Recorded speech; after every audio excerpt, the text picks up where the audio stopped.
একটু SMS দেন তো কেউ, দ্রুত যুক্ত হওয়ার জন্য। আজকে উপস্থিতি কম পাচ্ছি আমি।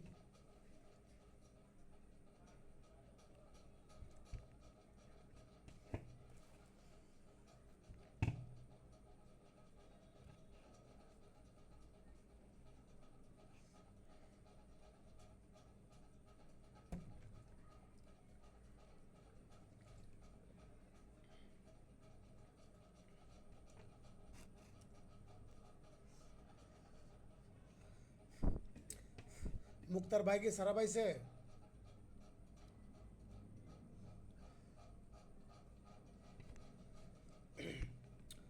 জি স্যার, পাইছে কালকে গতকাল বাসায় করছি নিয়ে যাক আইছি। আলহামদুলিল্লাহ। আর যেন অ্যারেস্ট না হয়, ঠিক আছে? একটু সাবধানে থাকতে বললেন। ওই দিন আপনার 9 জন আর কি বেল বন্ড জমা দিছিল, 9 জনের মধ্যে খালি আমার বাইরে খালি বেল দিছে, আর একজন দেন। ও আচ্ছা আচ্ছা। তাদের 9 জন, আপনার 8 জনই মামলা খাইছে। হ্যাঁ সোনারেস্ট দেখায় আটকে দিছে, তাই তো? হ্যাঁ হ্যাঁ হ্যাঁ, এগুলোই করে উনি। হ্যাঁ, আমাদেরও একটা আছে, মানে অলরেডি 2-3 বার জামিন করাইছি। বেল বন্ড দিছি, যখন হুম, বের হবে তখন সোনারেস্ট দেখাইছে। আমার বাইরে আনতে যাইয়া বহুত টাকা খরচ হয়েছে, 4 লাখ টাকা খরচ করছে। ও আচ্ছা আচ্ছা। টাকা খরচ করছি দেখি, মনে করেন টাকাটা বড় কথা না, যারে ধরছি মনে করেন লোকটা মানে অ্যাকুরেট আছে আর কি। ও আচ্ছা আচ্ছা। আমগরও তো ফ্যামিলির প্রতি একটু আক্রোশ বেশি মানুষের। এর লেগে মনে করেন যারে ধরছি যে হ্যাঁ। সলিড মানুষ আসলে। ও আচ্ছা আচ্ছা। ঠিক আছে, সমস্যা নাই। সব আমার বের হয়েছে তো। সব আমার সিনিয়রে করছে। ওই মনে করেন নিজের মানুষ তো, সিনিয়রে দেখা করছে, ও নাহলে তো মাইনছে ইয়ে করলো, হ্যাঁ, পারলো, বুঝতে নাহলে পারছি। আরো বেশি টাকা লাগাই ফেলবে। হ্যাঁ। ঠিক আছে। আমিও যে হাইকোর্ট থেকে একটা জামিন করাইছি, ওনার কাছ থেকে তো বেশি টাকা নেই নাই, খুবই কম নিয়েছি।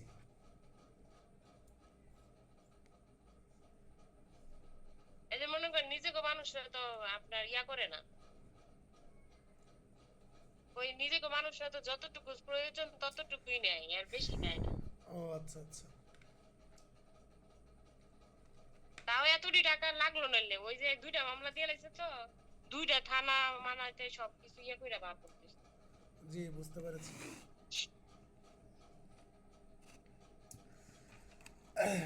একটা মামলাতে থানাতে যে পরিমাণ টাকা পয়সা নেয় তা বলার খুবই বাইরে।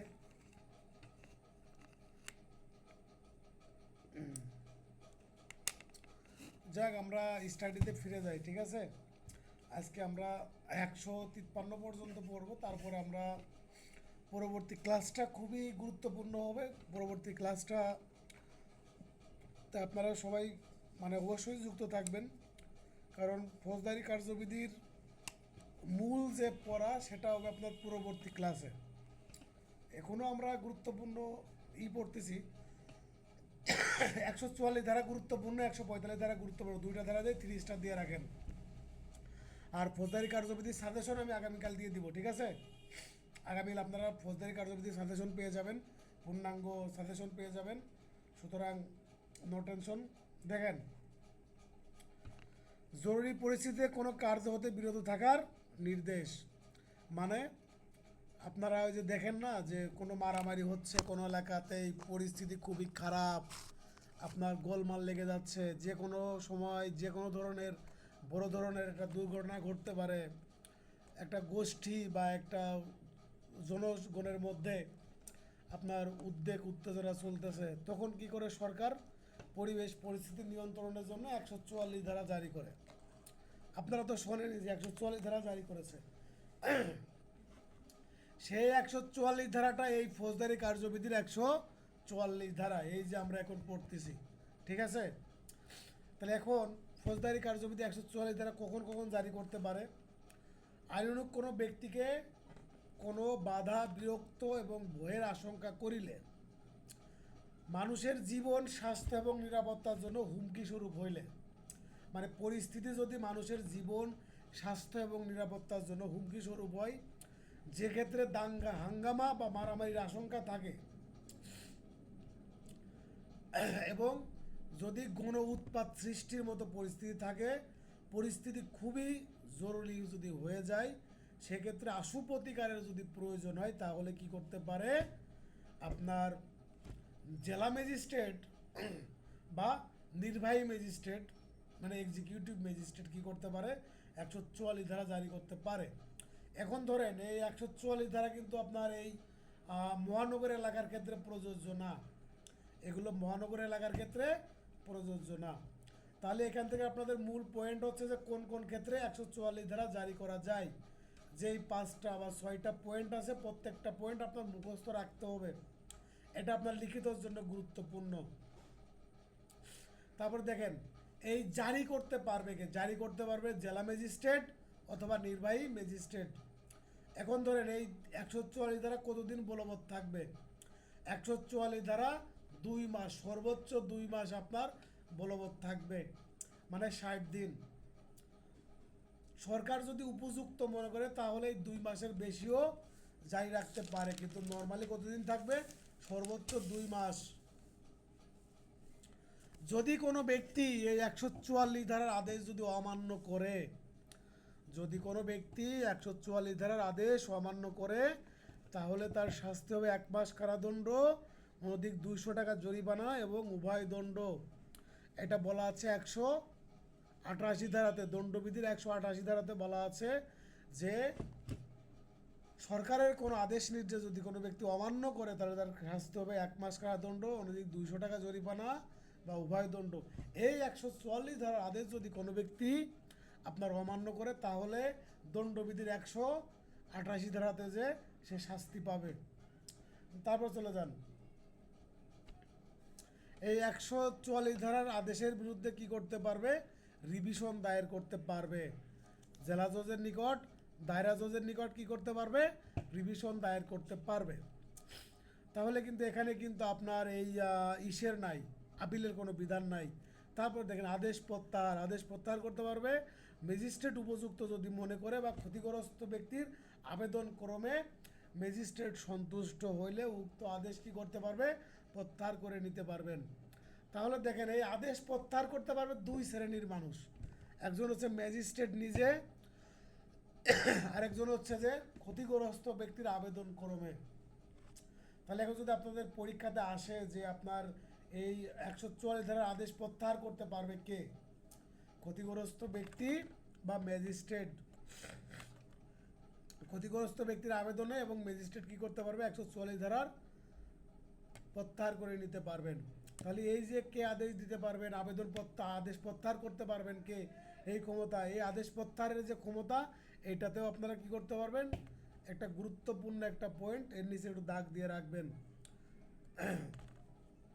তারপরে যেটা বললাম যে আপনার এই মহানগর এলাকার ক্ষেত্রে সাধারণত গণ উৎপাত টাইপের কোনো কিছুতে প্রয়োগ করা যায় না। এক্ষেত্রে আপনার কে করে, এই পুলিশ কমিশনার আপনার 144 ধারা কী করবেন, জারি করবেন।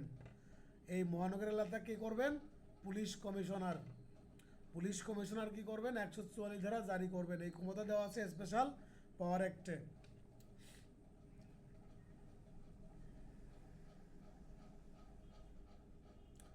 তারপরে চলে যাবেন এই যে আপনার 144 ধারা থেকে আপনার তাহলে মূল পড়া হচ্ছে কি, যে কোন কোন ক্ষেত্রে 144 ধারা জারি করতে পারবেন। যদি আইনানুগ কোনো ব্যক্তির কোনো কাজে যদি বাধা দেয়, বিরক্ত সৃষ্টি করে, ভয়ের আশঙ্কা থাকে, তাহলে মানুষের জীবন, স্বাস্থ্য এবং নিরাপত্তার জন্য যদি হুমকি স্বরূপ হয়, তাহলে আরেকটা হচ্ছে যেক্ষেত্রে দাঙ্গা হাঙ্গামা মারামারি আশঙ্কা থাকে, যেটি গণ উৎপাত সৃষ্টি করে যদি, তারপরে পরিস্থিতি যদি খুবই নাজুক টাইপের হয়ে থাকে বা যে ক্ষেত্রে আশু প্রতিকার পাওয়ার দরকার বা প্রয়োজন, সেক্ষেত্রে আর জারি করবেন জেলা ম্যাজিস্ট্রেট বা নির্বাহী ম্যাজিস্ট্রেট, থাকবে 2 মাস পর্যন্ত, 2 মাস পর্যন্ত এটা বলবৎ থাকবে।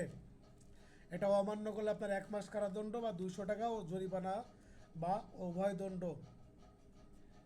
আপনার 144 ধারা জারি করলে প্রতিকার হচ্ছে রিভিশন, আপিল করা যাবে না।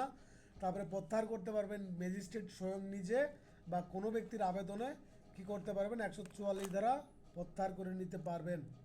তারপরে আমরা চলে যাবো 145 ধারাতে কোনো স্থাবর সম্পত্তি সম্পর্কিত বিতর্কের ক্ষেত্রে নির্দেশ প্রদানের ক্ষমতা।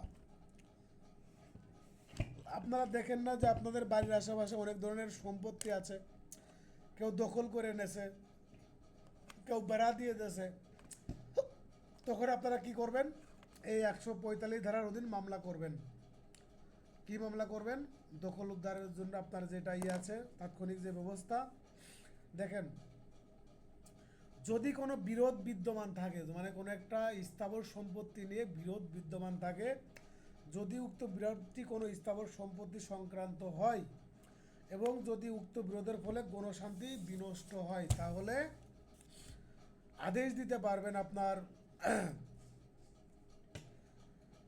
এরূপ তথ্য পাওয়ার পরে আপনার ম্যাজিস্ট্রেট কি করতে পারবেন? উভয় পক্ষকে আহ্বান জানাবেন, শুনানি গ্রহণ করবেন এবং দখল সম্পর্কে অনুসন্ধান করবেন। অনুসন্ধান করার পরে তারপরে প্রকৃত যে দখলদার, ম্যাজিস্ট্রেট দেখবেন যে প্রকৃত দখলদার কে, তাকে আপনার এই সম্পত্তিটা তার নিকট হস্তান্তর করবেন। এখন প্রকৃত দখলদার নির্ণয় করবেন কে, কিভাবে? দেখেন, যখন একটা সম্পত্তিতে বিরোধ থাকে, এই বিরোধ হওয়ার এখন ওই যে আপনার যখন কজ অফ অ্যাকশন ক্রিয়েশন হইলো বা ক্রিয়েট হইলো, তখন থেকে তার ঠিক পূর্ববর্তী 2 মাস পূর্বে ওই সম্পত্তিতে যার দখল ছিল, যার দখল ছিল তার নিকট কি করবেন? ওই সম্পত্তির দখল কি করবেন? প্রদান করবেন। এখন ধরেন এই ফৌজদারি কার্যবিধি ক্রিমিনাল মামলার অধীন কিন্তু কোনো সম্পত্তির মালিকানা হস্তান্তর বা মালিকানা নির্ধারণ করা যায় না। এই মালিকানা নির্ধারণ করবেন কোন আদালত? দেওয়ানি আদালত। দেওয়ানি আদালত কি করতে পারবেন? মালিকানা নির্ধারণ করে দিতে পারবেন। তাছাড়া এই আপনার এডিএম কোর্ট বা ফৌজদারি কার্যবিধির অধীন কোনো সম্পত্তির মালিকানা নির্ধারিত হয় না।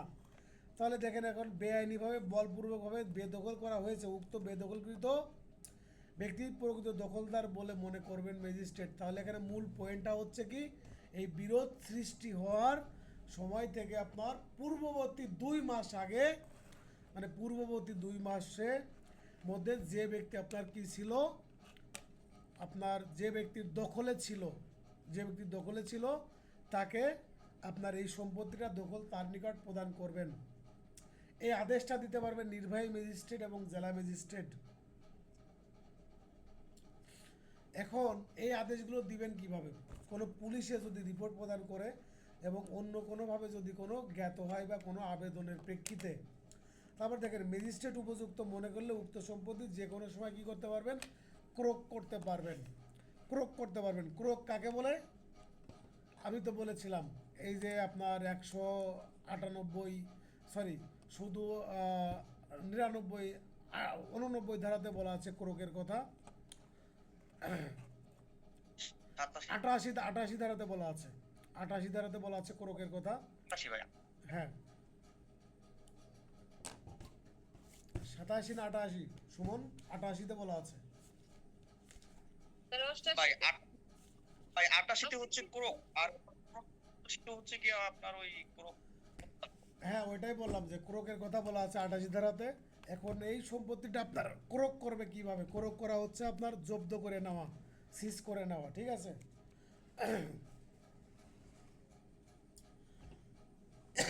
তারপরে দেখেন, এই যে আপনার নোটিশ দেওয়া না গেলে আপনার আদেশ একতরফাভাবে দেওয়া যেতে পারে, মানে 145 ধারার আদেশ আপনার একতরফাভাবে নোটিশ না দিয়েও দেওয়া যেতে পারে, কারণ এখানে মালিকানা নির্ধারিত হচ্ছে না। এখানে মালিকানা নির্ধারিত হচ্ছে না, সেক্ষেত্রে আপনার একতরফাভাবে আদেশ দিলেও সেটা কার্যকর হবে।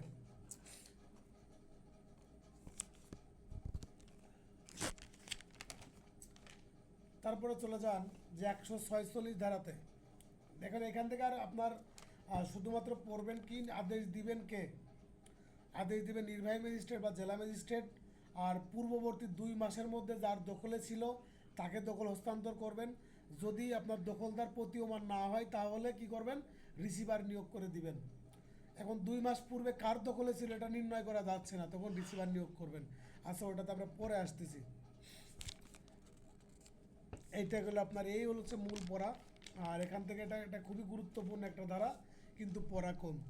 পড়া কম কিন্তু গুরুত্বপূর্ণ। দেখেন, এই ফৌজদারি কার্যবিধির অধীনে কি রিসিভার নিয়োগের কোনো বিধান আছে? বলেন তো। ফৌজদারি কার্যবিধির অধীন রিসিভার নিয়োগের কোনো বিধান আছে? ভাই দেওয়ানি কার্যবিধিতে আছে। ও আচ্ছা, ফৌজদারি কার্যবিধিতেও রিসিভার নিয়োগের বিধান আছে। এটা হলো হচ্ছে আপনার 146 ধারার 2 উপধারাতে বলা আছে। 146 ধারার উপধারা 2-এ রিসিভার নিয়োগের কথা বলা আছে।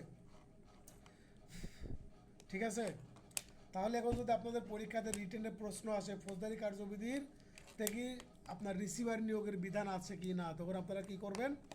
বলবেন যে 146-এর উপধারা 2-এ রিসিভার নিয়োগের বিধান আছে। এখন এই রিসিভার নিয়োগ আপনার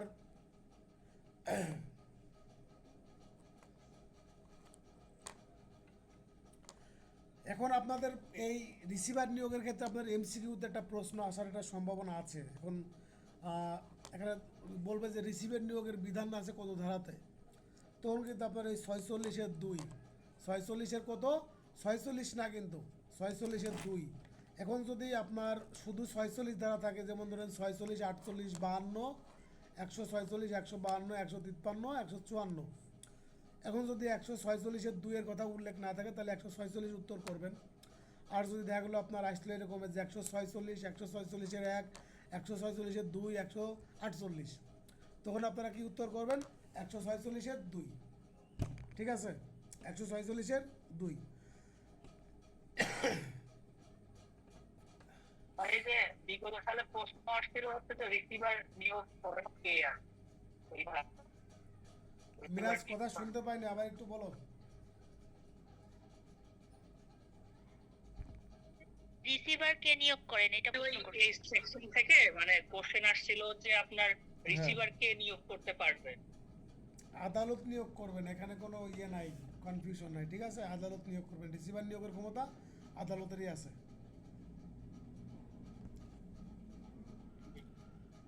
ম্যাজিস্ট্রেটের নিকট কর্তৃক নিযুক্ত এখানে যে কোনো নির্বাহী ম্যাজিস্ট্রেট বলছে।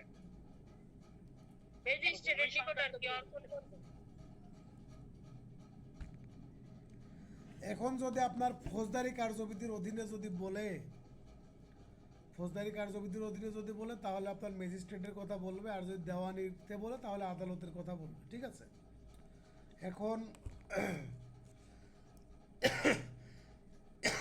যদি এটা দেখবেন যে আপনার স্পেসিফিকভাবে কী বলা যাচ্ছে এবং কী চাচ্ছে কোন আইনের অধীনে প্রশ্ন করা হয়েছে। যেমন দেখবেন যে আপনারা যখন প্রশ্ন দাগাবেন তখন কিন্তু দেখবেন যে এসআর অ্যাক্টের 10টা প্রশ্ন এক জায়গায় আছে, তারপরে দেওয়ানি কার্যবিধির 20টা প্রশ্ন এক জায়গায় সিকোয়েন্স মেনটেন করে দেওয়া আছে, আবার ফৌজদারি কার্যবিধির 20টা প্রশ্ন আলাদা করে মেনটেন করে দেওয়া আছে, তারপরে তামাদি আইনের 10টা প্রশ্ন আলাদা অন্য জায়গা করে দেওয়া আছে। তখন কিন্তু যখন আপনারা এটা দাগাবেন তখন কিন্তু আপনাদের মনে একটা অনুমান চলে আসতে হবে যে এই প্রশ্নটা করা হয়েছে তামাদি আইন থেকে, কারণ আমরা জানি একটা আইন আর একটা আইনের সাথে কানেক্টেড। এখন যখন আপনার 10টা প্রশ্ন, প্রথম 10টা প্রশ্ন আপনার ফৌজদারি কার্যবিধি থেকে আপনার দাগাচ্ছেন, তারপরে পরের 10টা আপনার তখন দেখবেন যে ফৌজদারি থেকে আপনার আসছে, তখন আপনার কিন্তু এই ফৌজদারিকে কানেকশন করে আপনার উত্তর করতে হবে। এখন যদি দেখা গেলো যে ফৌজদারি কার্যবিধি 10টা প্রশ্ন এক জায়গায় আছে, আবার আর 10টা প্রশ্ন আপনার একদম পিছনে দেওয়া আছে, এটাও থাকতে পারে। কিন্তু সাধারণত আপনার এই ধরেন যে এসআর একটা 10টা শুরু করলো, তারপরে আপনার সাক্ষ্য আইনের আপনার 15টা দিল, তারপরে তামাদির 10টা দিল, তারপর দণ্ডবিধির 20টা দিল, দেওয়ানির 20টা দিল, আর পরবর্তীতে আপনার এই ফৌজদারি কার্যবিধির 20টা দিল, এইভাবেও দিতে পারে। সুতরাং আপনারা এটা একটু মার্ক করবেন যে কোন জায়গা থেকে প্রশ্ন করেছে, কোন আইন থেকে। তারপরে চলে যান 148 ধারা লোকাল ইনকোয়ারি। লোকাল ইনকোয়ারি, জেলা ম্যাজিস্ট্রেট এরূপ অনুসন্ধান করতে পারেন অথবা কোনো জেলা ম্যাজিস্ট্রেট অধ্যস্থ কোনো ম্যাজিস্ট্রেটকে বিরোধমুক্ত সম্পত্তি বিষয়ে সরেজমিনে অনুসন্ধানের নির্দেশ দিতে পারেন। জেলা ম্যাজিস্ট্রেট স্থানীয় অনুসন্ধানের আদেশ দিবেন। এখন ধরেন এই লোকাল ইনকোয়ারির বিধান আছে কত ধারাতে? আপনাদের এখান থেকে প্রশ্ন আসতে পারে, 2টা প্রশ্ন আসতে পারে। একটা হচ্ছে লোকাল ইনকোয়ারির কথা বলা আছে কত ধারাতে, আর লোকাল ইনভেস্টিগেশনের কথা বলা আছে কত ধারাতে। আমরা লোকাল ইনভেস্টিগেশনটা আমরা পরে যাব, তাহলে আমাদের 148 ধারাতে লোকাল ইনকোয়ারির কথা বলা আছে। তাহলে এখানে কিন্তু আপনার একটা প্রশ্ন অলরেডি আউট হয়ে যাচ্ছে, আপনার এই প্রশ্নটা বারবার অসংখ্যবার আপনাদের সামনে আসবে।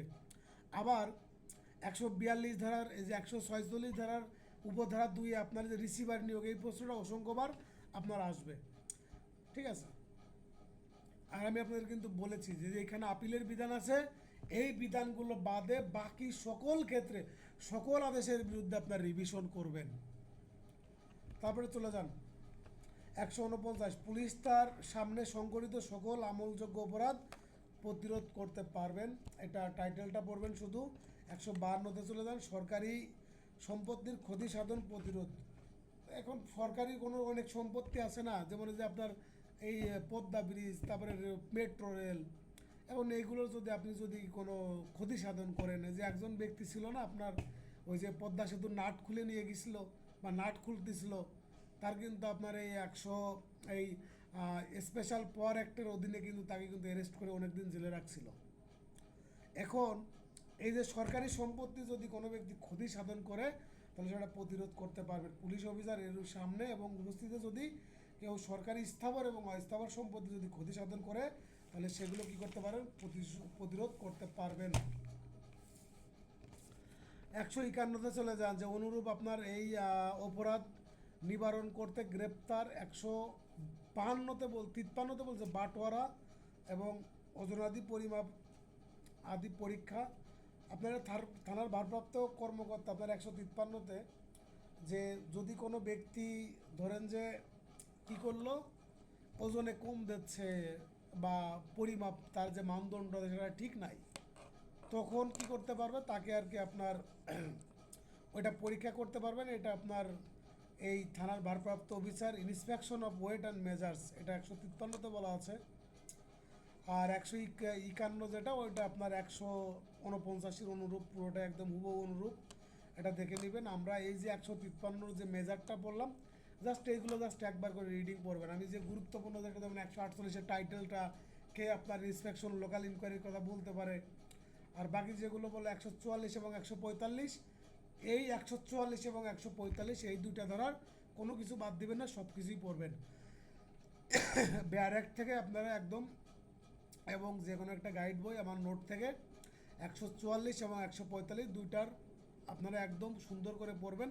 কারণ 144 এবং 145 এই দুইটা ধারা থেকে মিনিমাম একটা প্রশ্ন আপনারা কমন পাবেনই, ঠিক আছে? তাহলে আমি আপনাদের কারোর কি আর কোনো প্রশ্ন আছে? না থাকলে আপনার 153 পর্যন্ত পড়াইলাম। আমি পরবর্তী ক্লাসটা যেমন এজাহার, এফআইআর, তারপরে 154 আমলযোগ্য অপরাধ, আমল অযোগ্য অপরাধ, তদন্ত করবেন কে, আমলে নেবেন কে, ম্যাজিস্ট্রেটে কীভাবে মামলা ফাইল করতে হয়, এই বিস্তারিত বিষয় নিয়ে আমি একটা লং ক্লাস নিব।